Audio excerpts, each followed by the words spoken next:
What's happening, everybody? Thank you for tuning into the Producer's Corner with Spud Too Tight. I want to welcome back to the show a man who wears many hats in the music industry. He also has recording engineering credits with Grammy and Platinum artists Lil Wayne, Young Jeezy, Tyga, and Kendrick Lamar. He came back to talk about his newest projects and also to share with us a video that he created himself. Please welcome back music producer, composer, recording engineer, and songwriter, Asaf Fulks.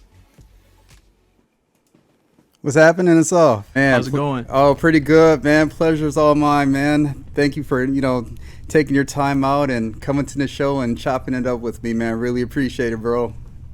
Oh, yeah, my pleasure. We're here at the OC Recording Company in Orange County, California. Started in 2005, and we're here today, 2017. It's been a long journey, and I'm glad that you've been along the ride. We had an interview a little while back, and I'm really excited about the virtual studio technology that you've got going on. It's really cool to be able to do this webcast and broadcast it live. Oh, I appreciate that, man. No, I really do, man. Like I said, we've been keeping in touch for a minute, man, and you're one of the guys who I just really felt that stayed on top of his game and kept the grind going. I mean, you're really into technology, man, so I just really felt that this platform would be really suited for you well. Yes, sir. The grind don't stop, as the song says. But yeah, I'm proud of you, and this is really exciting. I'm really glad to be here. Oh, I appreciate that, man. So, Asaf, man, give me some, catch me up to what you've been doing in the OC recording studio, man. I've been hearing great things and seeing a lot of videos and a lot of artists you've been producing online, man. What's going on down there? For sure. Well, I think last time we talked, I was really still building the studio, and I was focused a lot on my audio engineering and mixing and mastering for people recording. Since then, we've started an audio school. I've written this book entitled In the Studio, and we got our accreditation, and I've been really helping a lot of young, talented, up-and-coming producers and engineers master their craft. That's been exciting. Wow. Yeah, it's been really cool, but this past couple years, really, I've taken the step of doing my artist thing and my producer thing and really putting out my own records, and it's been really a different journey than what I had done in the past, but it's been rewarding. And anytime you can work on your own stuff and do your own creativity, it's a good thing. So I'm really proud and excited about the stuff that we've put out. I got into doing videos this past year, and these songs that we're going to share today have really been everything from the ground up, from the writing to the production to the engineering to the performing. And the videos and everything is a one-stop shop here. So I'm proud of it, and I'm excited to share with everyone. Oh, man. Hats off to you, bro. And like I said, we're going to share that video a little bit later in the show, audience, man. It's really hot. Man, he's got great quality, and, I see a lot of videos out there that's, you can tell they're doing it from the phone, man. He really went full-fledged and full production on this one. I know you're going to enjoy this one. Yes, sir. Asaf, I also want to talk about, man, I mean, you invented a really cool mic stand that I want to get some details about, man. Tell me how you put this together and why you built this mic stand, man. For sure. Well, I called it Frankenstein because it was just kind of, I was in here and it was like I was giving life to something, you know what I'm saying? But basically the idea is a microphone stand with an attached LCD monitor. And it was really helpful in my studio because as I was working on the Pro Tools, the artist was in the booth and they were able to see the Pro Tools session as it was happening, whether I was recording back or just playing, or also when we do ADR work and we have actors coming and doing voiceovers, redoing their dialogue for films, then they need to see the video in the booth. So it's been really helpful for that aspect as well. And for the future, what I really see happening is integrating kind of a touchscreen technology with it, and almost allowing people to come into a recording studio and handle their recording on their own. So a lot of time they don't really need an engineer to just record, stop, Control Z, you know what I'm saying? A lot of that they can do themselves and feel out. So that's kind of an avenue that I see being pretty prosperous for it. And also for interviewing like we do now. It would be nice if, this one had a screen right here. I mean, it's kind of working like that, but I could see for conferencing and things like that. So it's a cool invention. No, I think that should work, man. Especially like you said, the artist, man. Recording can be a feel sometimes for the artist, and sometimes waiting for the engineer to punch you in and punch you out You know, Exactly. if he doesn't really know the song and know the feel of the song, it's quicker for the artist to do it themselves, and it kind of gives them the good experience to be hands-on with their own project. And it's like, man, this is your song. I'm a firm believer of being hands-on on the project. Absolutely. You know, from the writers to the vocalist to the artist to the engineer. So everybody should be hands-on with the project in some fashion. So, good idea on that. And it's happening more and more now. More people are recording in home studios and they're doing themselves, and they got to run from the booth to back to the control room, you know what I'm saying? Right. Start sweating. So this way they're right here, they can handle biz and make it happen. So Definitely. yeah, I see it happen coming to every studio, every home studio, every professional studio. So Oh, no doubt, man. yes, sir. Well, man, give me some background of some of the artists and things you've been working with. I mean, what's current on the roster right now? Really, I've been focused a lot on my own music, and this past year I released 11 original singles with the music videos and everything, and every month. It's been a lot of work, but we also have a lot of talent coming through with the school as well. So we have up-and-coming artists that we kind of train in-house, and we help them release their records. So one of them is Josh Robin, who's kind of my main man, my assistant here. He's kind of into like electronic feel with pop, and his sister is singing on a lot of these tracks. So that's something that we've done consistently as well. We have another student, Sage Roberge, who we're going to release his single this Friday. It's called Trouble Now, and that's kind of a little more of a hip hop feel. Okay. And for sure, but yeah, that's kind of that's really what I've been focused on at the meantime. But Tight. you know, like as you said, you know, a lot of big engineering things that we've done in the past, like the C Nice and Kendrick Lamar, and we mixed and mastered a bunch of records that were written by Megan Trainor for a group called Common Kings. So yeah, it's been really blessing, and being in Orange County, and there's a lot of talent around. It's been cool. Oh, yeah. Now, you did send me over a nice video, man, that you created for yourself, and like I said, the quality of it, the song is hot, man. Give me some details of the video and the song before I play it for the viewing audience. All right, so this one is called Under the Moonlight, and it's kind of like a ballad love song, kind of nostalgic, reminiscent on good times that you've had with a lady. So we started actually working on this track in 2013, and these productions, it's like we take our time with them. Like we come back to them a month later and we're like do something totally different with them. So it's been in the works. We did a video for it, and shout out to my mom, Kira Fulks. She always pushed me to kind of make everything better and take it to the next level, because I was about ready to just leave this at a lyric video, and but we kept on working on it. But the idea is like a silhouette. We did it on a green screen, and we incorporated all kind of layers in the background, and it kind of gave it a pretty cool kind of psychedelic effect. I'll break down the video for you and how we did everything in the song, but I think it's pretty cool. It's got a little doo-wop feel to it, sha-la-la-la, you know, all that kind of stuff, and R&B, kind of melodic and smooth. So we've gotten a really good response, over 150,000 plays on Facebook. Wow. And yeah, thank you all for the support. So I hope y'all enjoy it. Yep. Well, Facebook audience, I'm about to jump into the video, man. I know you guys are going to dig it. And myself, hats off to you again, man. We'll talk about it after it gets done playing.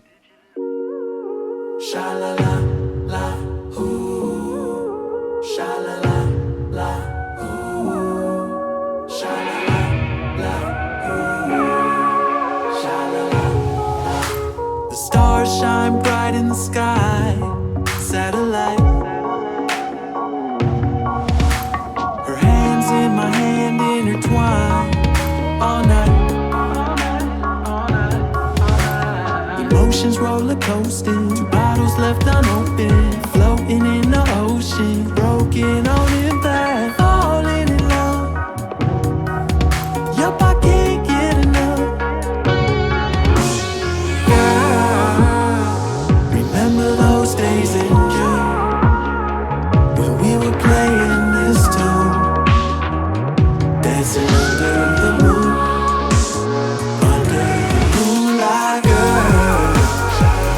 I can smell your perfume.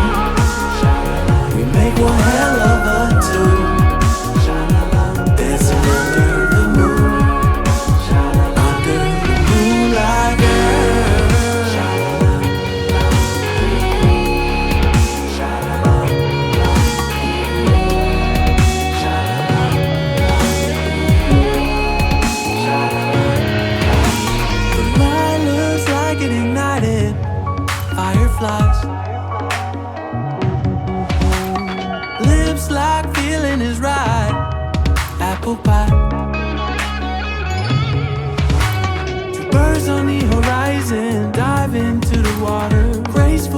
timing. Alert and undivided. Falling in love, yeah, I'm falling in love. Yup, I can't get enough. No, I can't get enough. Girl, remember those days in June when we were playing this tune, dancing under the moon.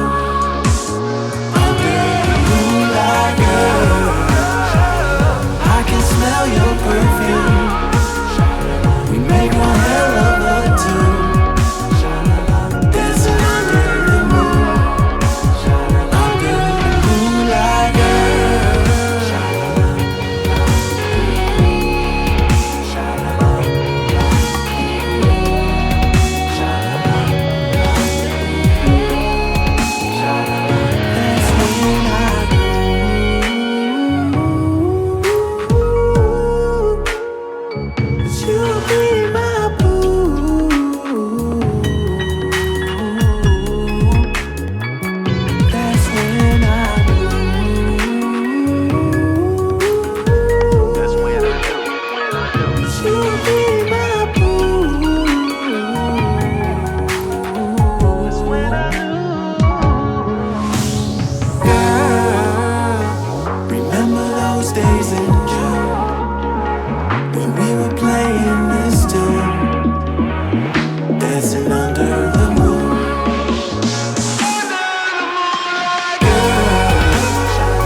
Great job, man.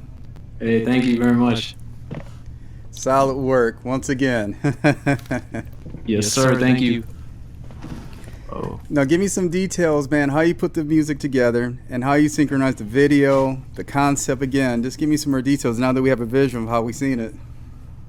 All right, well, it started with the music, for sure. We had the beat, and it was, sorry, but Spud, I'm getting a little latency. Maybe I need to refresh the talk. Hold on, just 1 second. Oh, you know what? I know what it is. Yeah. You're good. We coming back? Yep. Check. I hear you. All right, we back. Cool. I forgot to mute the thing once we refresh. So anyway, it started with the music, and it kind of had the slow kind of groove to it with a little bit of had almost like a reggae chuck, you know, and I don't know, it kind of gave me the feeling definitely of a love song, and kind of nostalgic at the same time, and I always kind of felt like a little bit of a darkness with it. So as I was writing the lyrics and the song, the moonlight kind of came to me. I think I was writing late at night. The moon was shining through my window, and I was just kind of thinking back. And what's interesting about this video is some of the footage is from a song that I released in last June called Sunny Days, and with Gila. And so I was kind of reminiscing on that time that I had with her, but we turned it to like nighttime and we had the moon in there, so it was cool. But I have the Pro Tools session up here that I would kind of like to show you how I went through on the mix and some of the production elements. Okay. So I'm gonna switch to screen share now. All right, let's do it. All right. You all with me here? Do you all see my screen? I do. Yes, indeed. All right. Well, welcome to my Under the Moonlight Pro Tools session. You can see we went in on this from 2015 was when we started recording, and 56 versions of the session later, and we're here at where we are today. So in my session, the first 16 tracks are just blank audio tracks, which I'm using to control the analog levels of my SSL Sigma, which is an analog summing amp and I run all the different stems in my mix through the analog summing amp. So these first 16 I use this thing called IP MIDI down here, and it controls the level of the SSL actually in analog but using MIDI. So it's pretty interesting because you can kind of push the level of the SSL and get like a feeling of a console, you know, and a little bit of subtle distortion, harmonics. But in this mix I didn't really use it, but I just keep it there so it doesn't get jacked up with some other tracks. So the volume on these audio tracks controls the level of the Sigma. So that's that. This is just a reference track of a different mix. As I start doing different mix, I bring in like where the old one was, make sure I wasn't messing up. And this is me talking right now for our thing. My master fader. You know what? I should probably start from the bottom because I kind of think of all my audio tracks going into the effects and then the aux. So we'll start at the bottom. So at the bottom here I have, these are all my shalalas. This is the shalala. And I kind of have a general scheme as I'm going through the tracks here. I like to EQ first, gate, compression, and DS last, and some sort of harmonics. So generally I start with the equilibrium. This is pretty much like the only EQ I really like to use these days. And the standard kind of a soft EQ curve here where I'm high pass filtering on the low end, a little bit of cut in the low mids, and a brightening. And it's probably a little bit more drastic on the background vocals. I want a little less bass in them. I like this RVox to gate out some of the extra, you know, the noise in between and whatever. And I'll do some sort of saturation. This one's the FabFilter Saturn, which I think is pretty cool. It's got nice tone options, but sometimes I use different things. Decapitator. This one's, you know, more clean. And then de-esser last I like, just to tame the S's. I like this FabFilter stuff a lot. All my sends here, you know, I have some different reverbs. The Altiverb one is generally a shorter one. Short delays, doubler, timeless, I'll have to see what that's doing, but chorus, maniverb, so some reverbs and delays. Wow. It's hard to tell what all of these things are, but you can tell I just got a gang of vocals in my tracks. Like I have a lot of harmonies, a lot of stacks, and by the time I go through and kind of clean them up, like you can see that most of the stuff is pretty lined up. Like I think one of the things that makes me a good engineer is really being organized with my session, and really that attention to detail of really going in on this and making it tight, fades and all this stuff. So little stuff counts, man, makes a difference. Yeah, most of this has been gone through with Waves Tune, and I've gone through and manually kind of hooked up the tuning, but then on some of them I might use like a low auto tune setting just to kind of tighten it up a little bit. Yeah. I really like this CLA Effects plugin. This thing, especially for like ad libs, like you hear at the end of the song, I kind of go up. Yeah. So this Chris Lord, dope engineer. I look up to him. Oh, yeah. Decapitator. It's a nice distortion harmonic plugin. Oh yeah, I use that quite a bit on my bus. Yes, sir. The Waves Tune, my best friend here. Another thing I like a lot is, which you're not going to see in the session, but I use this quite a bit, is the Revoice Pro. It's kind of like Vocal Line. If you're familiar with that, you just, you know, you can take a lead vocal, and then, you know, you can line up the dubs, the timing exactly to that lead.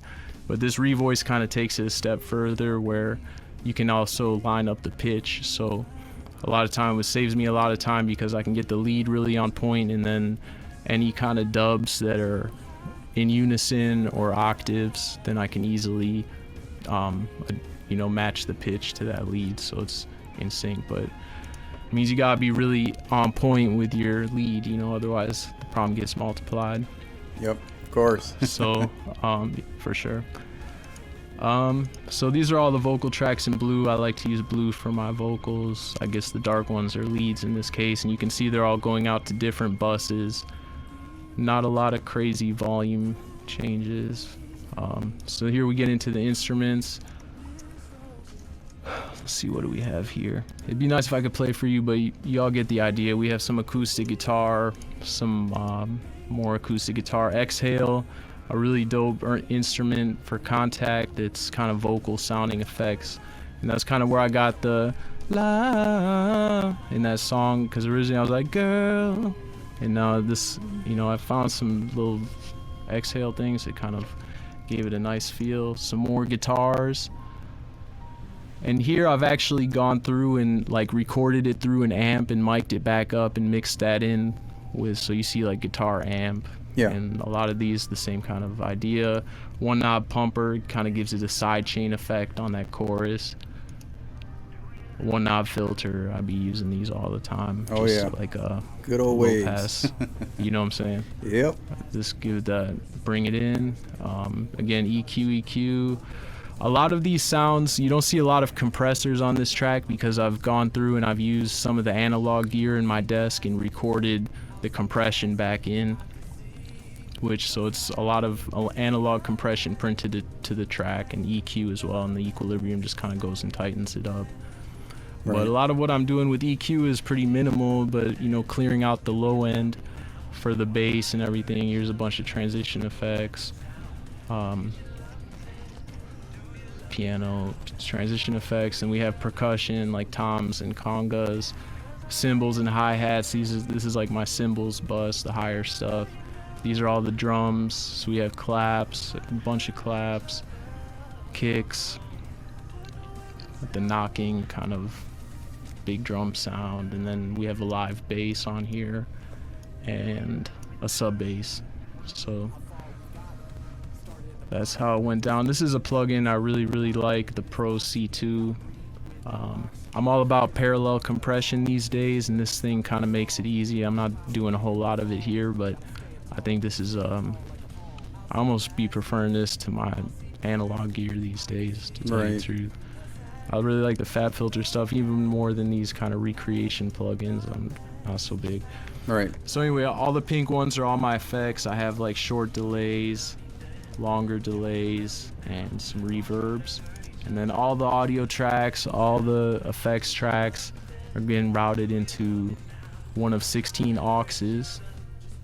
So I have short delay aux, long delay verbs, effects transitions. I have the guitar, acoustic guitars, electric guitars, pads, piano, another piano, percussion, cymbals, drums, bass, bunch of background vocal ones, and a lead vocal. So as we got to close to session number 50 here, then I start like doing little tweaks, and I start putting things on the aux track. So probably just cutting out some low end on some of these things. But this is a plugin I kind of like to use on the auxes to get kind of a compression effect. The max volume too, especially like on lead vocals and drums, it kind of brings them out. I like the Kramer tape to give it like a warmth, like a subdued harshness kind of sound. Oh yeah. This thing kind of, especially when you put it on the 7.5 here, it really kind of takes out some of that harshness. I think that's cool. Yeah, I use that a couple of times, man. I've been using Slate. Slate has the virtual tape machine. I use that quite a bit too. But yeah, I was playing around with the Kramer version of the tape. That works real good as well. Yeah, not to get like a distortion effect like Decapitator. This thing kind of starts sounding a little funky when you push it too hard, but really just to kind of get that subdued thing. I think the Slate stuff is good as well. Yep. So then all of these auxes go out a different channel of conversions. You see like C15, C13, C whatever. Yeah. So I have a bunch of different converters here, and then goes into the summing amp and comes back on this return track, and then I print it in here, print in the mix, and then I run it through the master fader. For the mastering, I like DS or Phoenix is my favorite for like mix bus saturation or mastering saturation. It's really transparent kind of, and it has some different tone options, and I like the invisible limiter a lot for the final brick wall limiting. And sometimes I kind of find that you run them serially one into the next, it kind of gives it better than doing one really smashing. So that's kind of what I do, use them both a little light. And I like to do ozone for the final dithering, and it has a few different options as far as let's see, what is it talking about here. I'm not so much into these effects, but the dither is pretty sick, and it has like the DC offset. And I've tested out some bunch of different dithers, and I think this is great.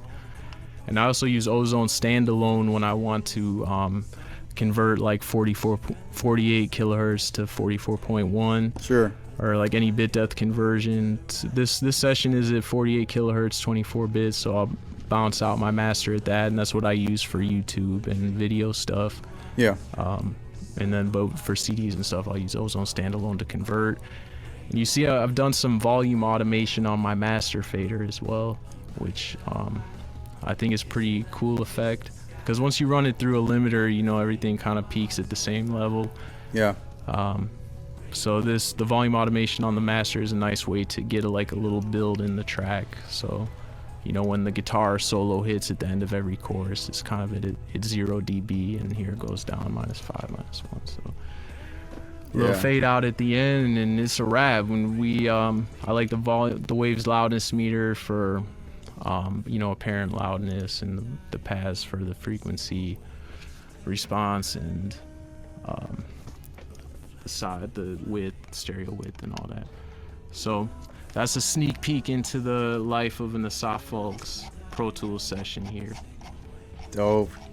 Nice Yes, work, sir. man. A lot of tracks, a Thank lot of you so effects. Makes a difference, man. You know, using effects and using them wisely, when to use it and where to use it, makes a big difference in the track and, you know, the final mix. You know, Absolutely. sometimes, especially when you're starting out mixing a song, we can get in really, you know, in a habit of overusing plugins and over EQing things, and, you know, having some good monitors and really listening to the true source of your track makes a difference. You'll find if you got some good setups and good monitor, you know, around you in your studio, you'll start to use less effects unless that's really what you're trying to capture, you know. So makes a difference, man. Yeah. No, I agree 100,000%, Spud. For sure, and I can't emphasize acoustics enough. I think like dialing in the acoustics in your room is the best thing you can do. And, you know, I have students here a lot, and newcomers to the game and everything, and, you know, everybody, and I was the same way really, but really like trying to get the gear, the Neve 1073 and the Avalon and the Neumann and all this stuff. But really at the end of the day, I think the acoustics, your monitoring, the basic transducers, you know, mic is important, but you know what I'm saying? Sometimes I think about like, man, I don't need all this analog gear. Like, I like the Fab Filter Pro C2. I like all, you know what I'm saying? This stuff is nice, but Yeah. not necessary. But what I could show you here is kind of my mastering chain. And this is something, you know, I talk about not needing analog, but this thing is always like, you just start running through it, and it's like, bring it to the next level, like big time. Sure. So here, I'm gonna give you my webcam preview of the desk here and kind of how this is run. So these are the converters, the Auroras. So when I'm sending out the 16 tracks of my subgroups, it's going through like 8 stereo channels here, and 8 here and 8 here. It goes into the SSL Sigma, gets the summing out, and then I run it through this Roll RMS. I think they're actually in Minnesota by you, Spud. Yep. The Super Roll Music Systems. Exactly. Really good gear. I sold my SSL, or no, I sold this to get the real SSL, and I sold the real SSL to get this one back. It's super, super dope. It has a high pass filter on the side chain. I think it makes much better compression. Sorry for this. And the API 2500 I like a lot for, I use this parallel compression on my mix bus. Wow. The Aurora, sometime I use this. Yeah, man. And the Manly and the Avalon. So this is kind of like my final sweetening of my master chain. The Avalon and the Manly both tube gear, and it kind of gives it a little something. Oh, yeah. And the Avalon 2055 EQ, just a little bit of brightness. And run it back into the Lynx Hilo. Down there, it's gonna be too much to show you, but that's part of how it goes down right there. Nope, gotta have it, man. I mean, that's the combination, man. Even a lot of guys talk about, well, years ago, I mean, things have changed now, but I remember when DAW first came out, it was always like, oh, digital audio sounds too sterile. It just sounds too flat, it sounds too computerized. But, you know, when you mix the combination of external mic preamps and bringing that hardware world to the software world and looping it and summing it up through it, that really just thickens up the mix and really gives it a final product, man, of, you know, the old analog world of recording. So no, hats off to you on that one, man. That's what time it is. Yes, sir. You already know. I've been doing a bunch of YouTube kind of tutorial things, and when I'm with the students here, I got it down on recording some of the sessions, and one of the ones that we did was analog versus digital.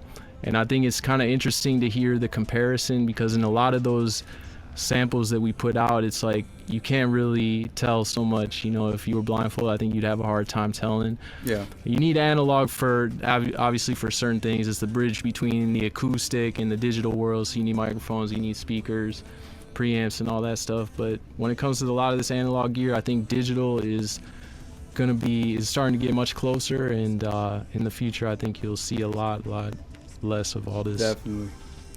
So, but well, it's still Facebook nice. It's audience, nice to have the big knobs. Yeah, man. Well, Facebook audience, if you're listening, hit us up, 612-321-8734 to chop it up with my man Asaf Fulks, man. Any questions or comments? His studio setup, his projects, the video, hit us up, man. We'd love to hear from you and chop it up with us. 612-321-8734. Yeah, man, the projects, your studio, like I said, I know you had a lot of gear, man. Having that analog gear, it just makes it, especially with Avalon, your converters, you know, a lot of guys who are, you know, working in the home studios and things, and, you know, just having a little something can really give you that color to your final mix. You know, sometimes it's not EQ, it's really the preamps, because preamps add some color to your mix also. You know what I mean? So it's always questions like, man, Spud, what EQ are you using on your mixes, man? It's like, well, a lot of things I do gives it the final product. It's never just one thing. It's not just one specific EQ I use. You know, I do a lot of summing as well. And a lot of the emulation plugins that came out, man, just to really give you that extra punch, and you can really push that signal to saturate your sound. This really makes it overall. I mean, look how many plugins now are starting to do console emulations. You know, from Slade to Studio One from Personas. I mean, everyone's starting to get to the adaptation of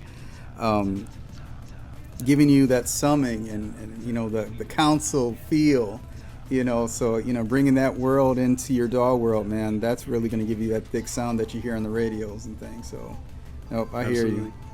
I think where analog still has the advantage for sure is in the distortion and the harmonics and stuff. I think digital's still a little behind on that, but they're creeping. Right. They're creeping. They're on slowly but surely, man. You know, converters have came a long way. You know what I mean? That really makes a difference now. You know, the better converters that we have. I remember in 2000, 2001, man. I mean, it was pretty bad back then. You know, we had the Pro Tools Mix 24 Plus. Mm-hmm. You know, that was like the best thing out at the time.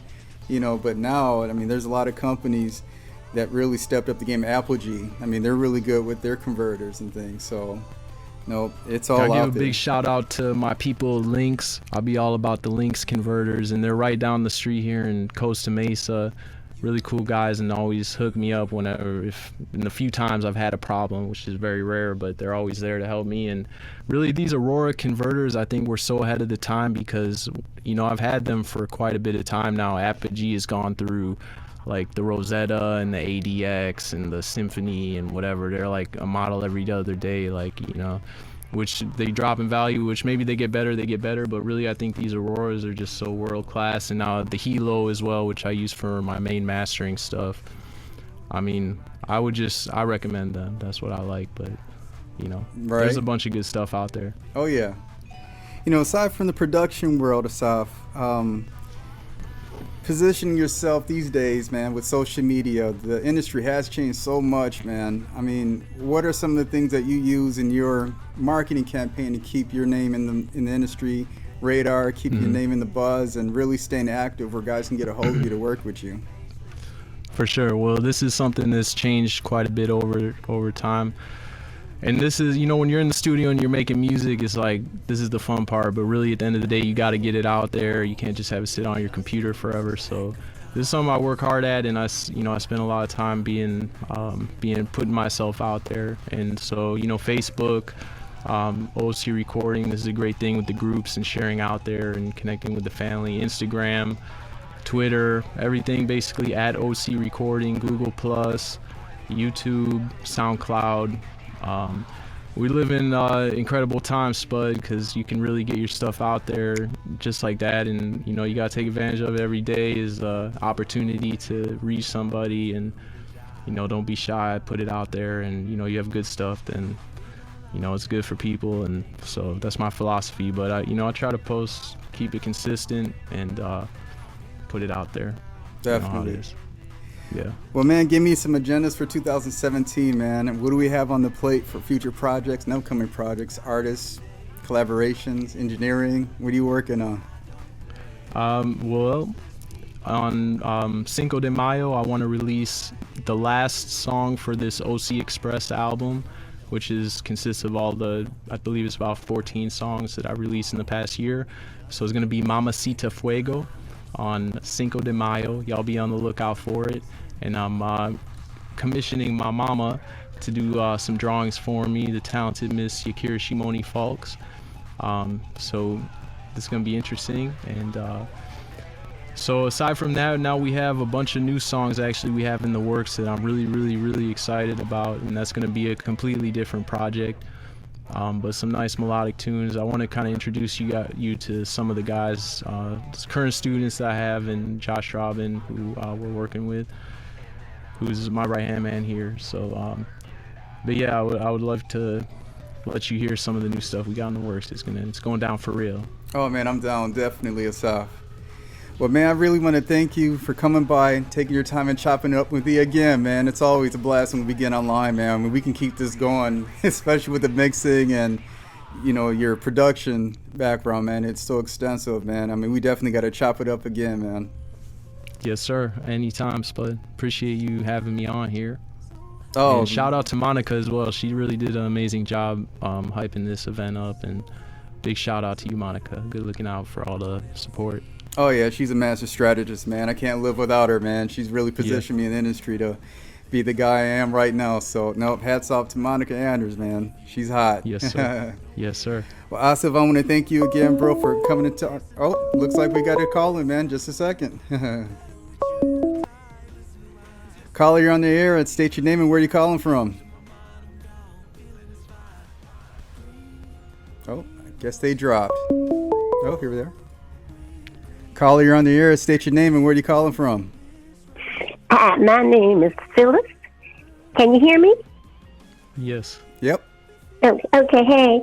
I have a question. You guys were talking, now I'm old school. I'm an old analog girl. I still have a Fender Rhodes. Could my Fender Rhodes work in the equipment that you're using? Oh, yeah, absolutely.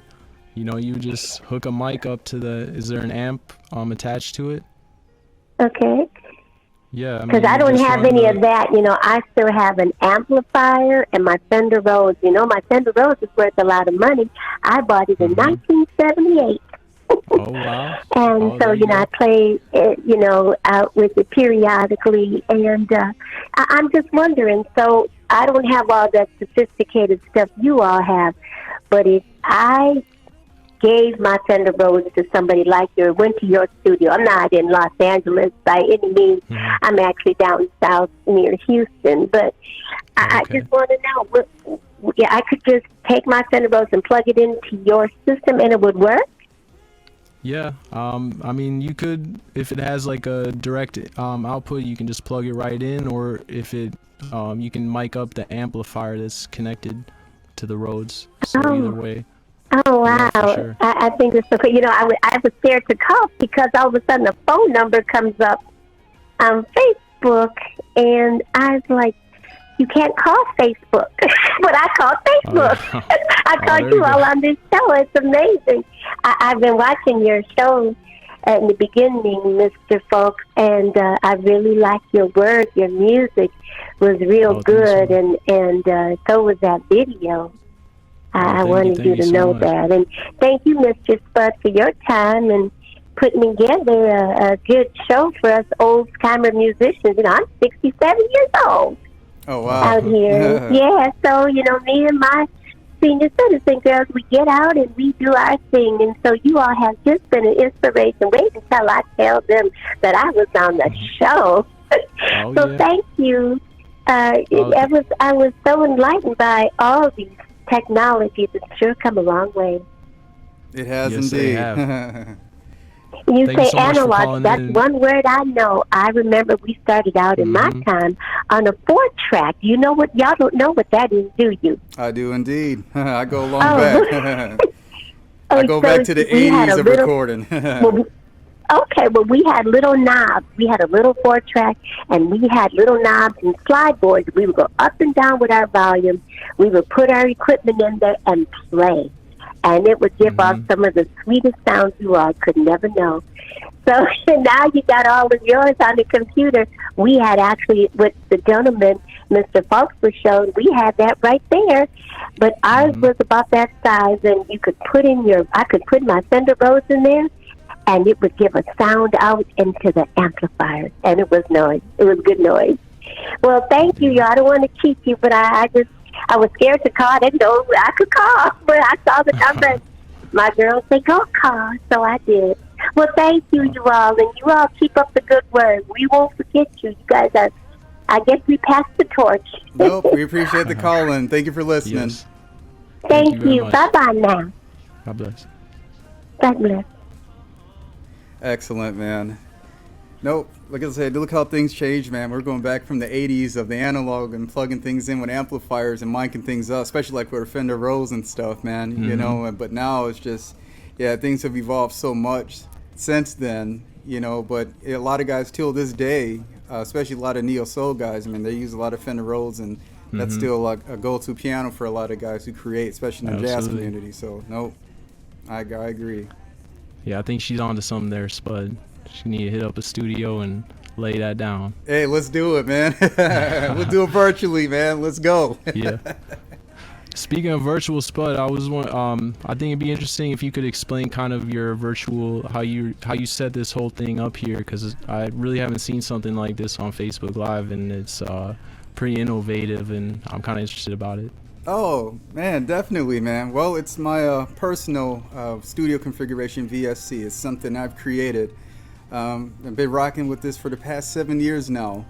I don't know if you remember, but when I first interviewed you, that's how I was able to capture our audio directly from your phones and the Skype call-ins, and I have everything's routed to my studio. This goes for analog and digital setup. I have the configuration for analog users and digital users to transfer their audio directly over the net in stereo. And a lot of times the way guys wire their studio, you know, if you're just plugging your output to your microphone input, that creates an audio loop.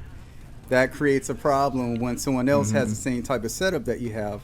My configuration is totally independent, where my audio goes to you.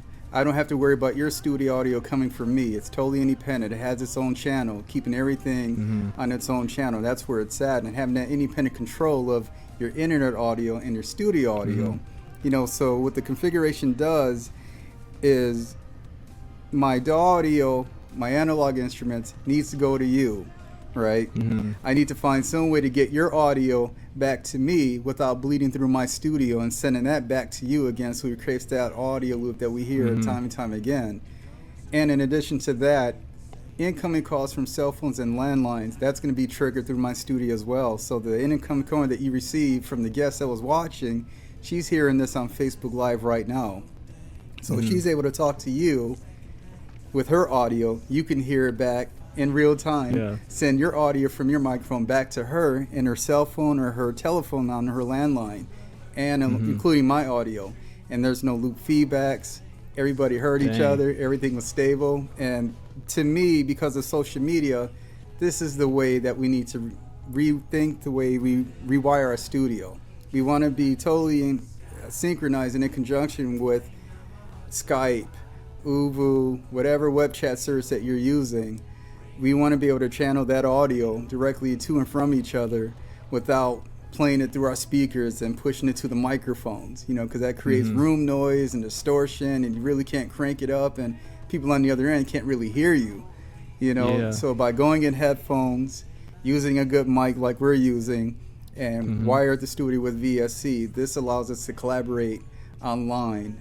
So if you and I are working on a track and you want a specific EQ, you'll be able to hear the bass, you'll be able to hear the treble. We could do a full mix online in stereo, and work together on a song in collaboration.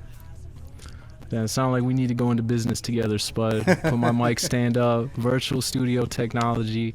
It's a wrap. Oh yeah, man, it's out there, man. We got the ideas flowing, definitely. Hey, come on in. Oh, we got a special guest here, Spud, just in time. I wanted y'all to meet my main man here at OC Recording, Josh Robin. Hey, how's it going, man? I can't even hear you. You know what? I need to get Josh a headphone. Yeah, grab one from there. Anyway, I'm going to give Josh a little introduction here. So Josh was actually a student of mine. He graduated a couple years ago. Oh, we got another call in, man. Yep. Okay, that's cool. Caller on the air. State your name and where you calling from. This is Aaron Metz calling in from Philadelphia. How are you? Pretty good, Aaron. Hey, Thanks for calling in. Good. Yes, sir. Yes. Hey. Just checking in. Monica Anders asked me to call in. Yep. You're on the air. Yes. How we doing? So how can I help you, Aaron? I'm just calling in the support for the Producers Corner and talk about like some of the drum stuff that I'm doing and production work I'm doing at my studio and work I've done with the Hall Brothers and other artists. Wow, I'm a drummer. Oh, nice. Oh, yeah. Yeah. So what One thing about a real drummer is that's never going out of style because you can't get that same effect from just doing MIDI stuff. You know, you have the real live drums. That's something that is always needed in a nice production. So Definitely. Yeah. Every track that I work on definitely has real live drums in some way, shape, or form. You know, I like samples, but not for use, you know, for rhythm. If you have natural rhythm, that should, you know, be showcased with real live drums. So yeah, that's right. I'm sorry, can you hear me? Yep, sure can. Yes.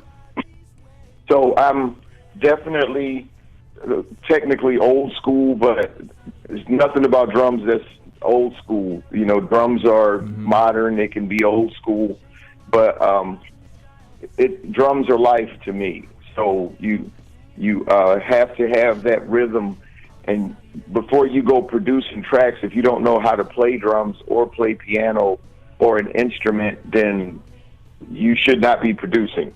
I'll put it that way. That's right. No, rhythm carries a whole group, man, especially when you're doing live tour shows. You know what I mean? I see a lot of guys doing track music, which is cool, but it's nothing like having that drummer, man. There's just so much energy behind the whole production of the touring and the improvisation that you could do on stage with the drummer and the rest of the live musicians. You can't replicate that in the digital world. Everything is kind of premeditated. You're putting everything together. It's arranged, but man, sometimes the band can just really go into a zone and everyone's just flowing off each other. Can't capture that in the digital world, not in that live environment like that. So nope, I agree. Absolutely. One thing that I like to use with live drums in the studio environment to get more of a modern sound with it is like sample replacement software can sometimes do that for you. Like Slate makes one called Trigger, which you can it's basically triggered by the like the kick or the snare or whatever it is, and it's nice even just to layer on with your drum recording, but it can give you like that nice really professional sample sound that's really hard to achieve sometime with miking up your own stuff. Are you familiar with those? Definitely. I've used beat replacement parts, even going back to the Wendell units that Steely Dan used. It was funny because I have the Steely Dan Wendells that they use for Asia in my home. But I've gotten massively wonderful opportunities to come in and basically fix people's tracks in my studio, and I've worked with quite a few artists doing that. But my heart of hearts and where I love is somebody says, Darren, lay down this funky beat for us, because that's what you do. And, mic the snare drum and kick up, and then, then add, MPC loops or other samples and stuff on top of your live drums. So It's a fun thing. It's an amazing thing. My whole life is rhythm. I grew up at Motown. My uncle John Thurman was an engineer and a drummer at Motown, and it's just in our family. Oh, sweet. Nice. So who have you played with, Darren? Say again. Who have you played with? Ooh, I've worked on the Luther Vandross tribute tour. I've worked with members of Boyz II Men. My uncle Colt is the musical director for Boyz II Men. I've done multiple sessions with Lord, lots of different artists. I've worked with Damian Hall from the group Guy. Just all kinds of different artists, and I've done soundtracks and I've done television commercials. But here in Philadelphia, I was part of the Cooper Brothers, and we work with the Manhattans, Gerald Alston, pretty much you name it, Niambi, Michelle, like a lot of up and coming soul artists. Wow, man, that's a heavy resume, man. Yeah. Oh yeah. Yeah, it's funny that we also did a thing for Warner Brothers called Return of the Funky Drums, where I did a documentary movie to focus in on 8 up-and-coming drummers that haven't had that chance to get out and play live. So we kind of did like a television pilot for drummers, where they got up on stage with my band with their drum kit and played R&B and funk. And it was such an amazing thing to do because we sold out the tickets in 35 minutes. Wow. And just, to have people show that kind of love, we did the pilot for it, and I'm really excited about it because they want us to do more of that type of thing to show who drummers are, what they do, and, hopefully re-spark live bands.